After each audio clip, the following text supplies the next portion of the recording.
Time to take a look at naval tactics in the age of sail. In this video I cover the basics of naval tactics of the 18th and early 19th century. Now, tactics are strongly influenced by technology.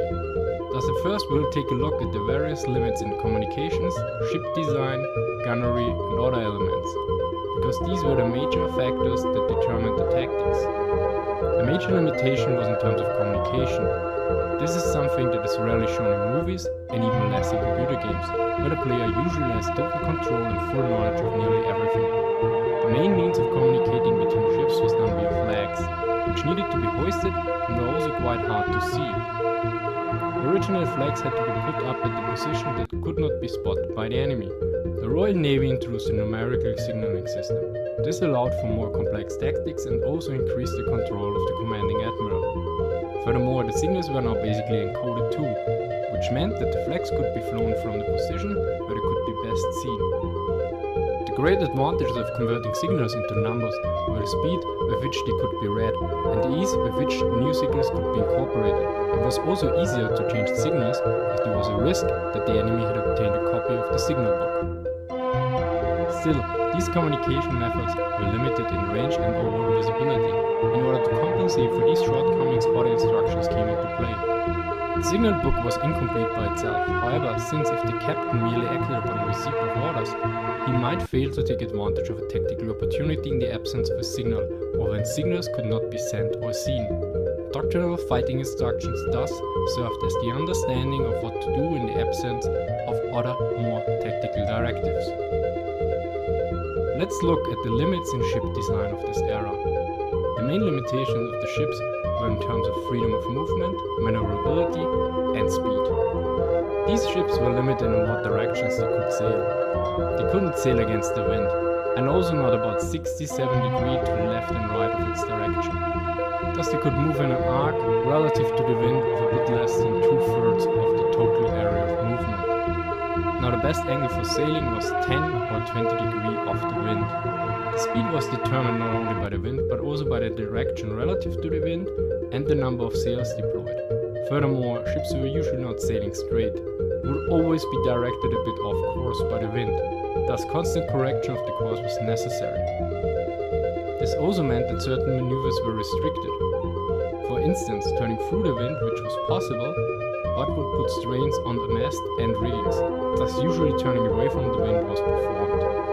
Ships under fighting sails, which meant only the middle sails alone, moved forward at around 100 meters per minute. That is about 6 kilometers per hour. Note that this was the only number I came across, so take it with a large grain of salt. As a result, there was quite some time before a battle started, because the effective ranges were far below 1 kilometer. Which brings us to the next point, the limitations in gunnery. In terms of gunnery, there were strong limits in range, accuracy and firing arcs. The effective range was about 270 meters, whereas the maximum effective range was at 460 meters. The maximum range was about 800 meters. Yet at that range, both the chance to hit and to do proper damage was minimized. Additionally, it was necessary for gunners to judge the precise point in the ship's roll to pull the firing cord, and the difficulty greatly increased if the guns were elevated. And changing the gun elevation was not so easy as one might suspect. The gun was elevated by a wedge or cooling, placed under the butt, which needed to be hove into position by men employing handspikes.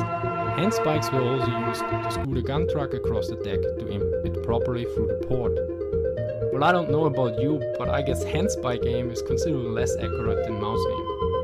Additionally, there were nearly no guns directed to the rear or front. The majority of the guns were pointed to the side. Another aspect were the firing arcs. They were rather limited at around 25 degrees to each side, but since the aiming was quite an awkward process, usually the whole ship was moved instead. The loading and reloading process was quite complex, and the rate of fire was at best around 1 round per minute, although another source notes 5 rounds every 3 minutes. Additionally, recoil was not just an annoyance, it could kill the gun crew. Also making mistakes during the reload, like insufficiently removing smoldering elements or putting too many charges in, could be deadly too. Tactics were not the only way to deal with certain issues. Another way was ship design.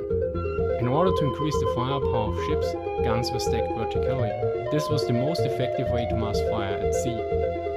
In 1697, the highly respected Frenchman Paul Host would write that the size of vessels contributed more than the power and strength of the fleet for two reasons.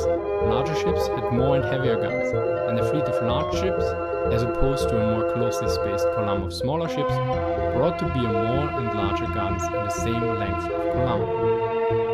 Still, even with maximized firepower in general, the firepower was rather limited. Due to this, usually ships would not be destroyed or sunk during battle, but afterwards.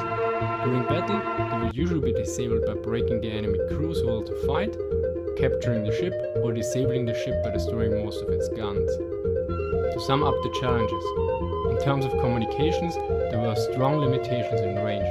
Furthermore, the ships were rather slow and limited in their movement. Additionally, the range of guns was very short.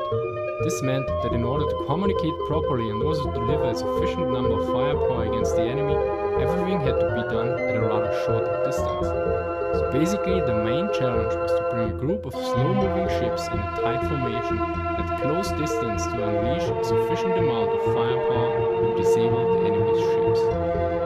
Now let's take a look at the various tactics, maneuvers and formations to deal with these limitations. During a battle, the initial step was to bring the ships in complete formation towards the enemy, ideally in a way that prevented the enemy from properly returning fire.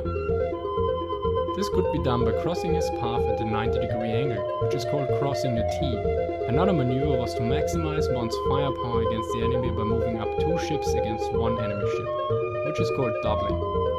Because, well, it doubled the firepower. Now the German part of me finds this term really irritating because it's clearly not complicated enough. Anyway, let's examine the crossing T a bit further. This maneuver, if performed successfully, had some obvious and some less obvious advantages.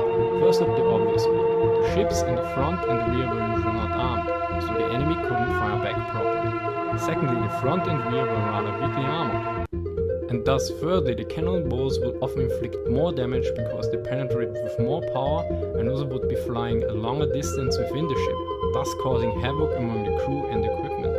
Let's take a closer look at the formations and how to use them. The basic formations were the line ahead, where the ships were moving in a line following each other, and the line abreast, where the ships were moving side by side. The line ahead formation was the standard tactical formation since the second half of the 7th century. Its full name was Close Order Line of Battle Ahead, hence the name Ship of the Line, or what would later be called the battleship. This formation had the advantage that the ships were able to assist each other, that they couldn't be fired upon by more than one enemy under normal circumstances due to limited firing arcs, and that there was no chance of friendly fire. Yet it had a distinctive advantage for the defender, because if an attacking fleet tried to catch up, the lead ship would be fired upon and also having the front, which was weakly armored, exposed. The attacking fleet could only return fire if ships swung away from the line of advance to present their broadsides. In consequence, a central tactical problem in every battle of the sailing ship era was that of maneuvering the ships of the line into firing range of the enemy.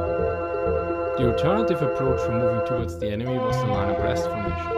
As mentioned earlier, in this formation the ships were sailing side by side, so let's examine the advantages and disadvantages of both formations for approaching an enemy fleet. The line ahead formation exposes only the leading ship, but if it should be disabled or destroyed, it would block the following ships.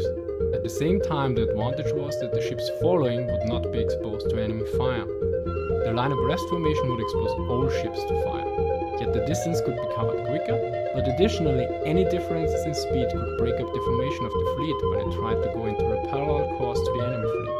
Hence both had their fair share of risks. Now since the accuracy and firepower of the guns were rather limited, it was necessary for an admiral to line up his fleet with the enemy fleet, because only an extensive firefight would be enough to damage the enemy ships sufficiently. Only by prolonged firing at very close range, no more than a few hundred yards, and ultimately at ranges so close that there was a danger of a muzzle blast setting both ships on fire, could the heavy sides of a first or second-rate ship of the line be subjected to a truly destructive force. As mentioned before, doubling was a viable tactic to use two ships against one enemy ship. In this case, the admiral would move his fleet from the rear and split the line ahead formation in two lines that would move to the one side and the other side of the enemy. If such an attempt was successful, the enemy would have to turn around his leading ships in order to help out his rear ships. But if this took too long, the battle would have been lost. To summarize, the major limitations in the Age of Sails lay in communication, speed, maneuverability, restriction in movement relative to the wind direction, and the range and firepower of the guns. As a result, everything happened in a very small space. The formations needed to be tight in order to allow proper communications and amass sufficient amount of fire against the enemy. Similar, ship-to-ship combat had to be fought in very close ranges to ensure that enough damage could be done to the enemy ships. The common approach was to use the line ahead formation and try to cross the enemy line at an angle of 90 degrees, forming a so-called crossing T, or to double on the enemy by attacking him from both sides at once. Thank you for watching. If you liked what you saw, consider commenting, liking and subscribing. Also don't forget to follow me on Facebook for the occasional indecent joke or important urgent updates. Thanks to all my patrons, I spent some of your money on the book's free tactics and theory in practice used in this video, and yesterday the book Tank vs Tank arrived, which looks very interesting, and you will see how it turns out. Also, if you don't know them already, check out my other videos, and see you next time.